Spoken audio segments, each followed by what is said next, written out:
Hi friends, good morning. তোমরা কেমন আছো? আশা করি ভালোই আছো।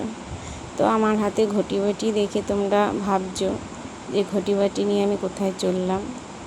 তো আমি যাচ্ছি আমার ভাসুরের বাড়ি, মানে দাদা বাড়ি। কেননা দাদা বাড়িতে আমাদের আজকে খেতে বলেছিল, তাই ভাবলাম খাওয়ার টাইমে শুধু খেলে তো হবে না, তো একটু হাতে হাতে কাজও করতে হবে। তো ওর জন্য বেরিয়ে গেলাম দাদা বাড়িতে যাওয়ার জন্য। তো চলো দাদা বাড়ির দিকে যাওয়া যাক। তো দেখতেই পাচ্ছ আমি দাদা বাড়িতে চলে এসেছি।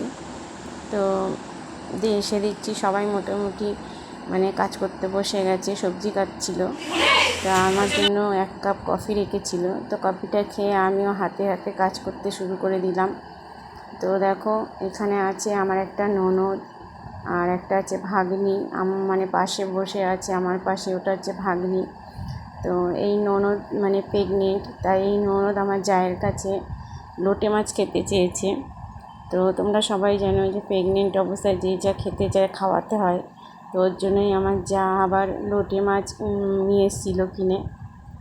তো ওর নাম সবার কাম আর কি, ও তো একা খাবে না, তো আমরা সবাই একটু একটু করে খাবো।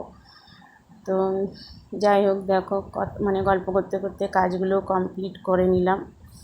তো চলো এবার আমাদের খাওয়া দাওয়ার পর্বে চলে এসেছি।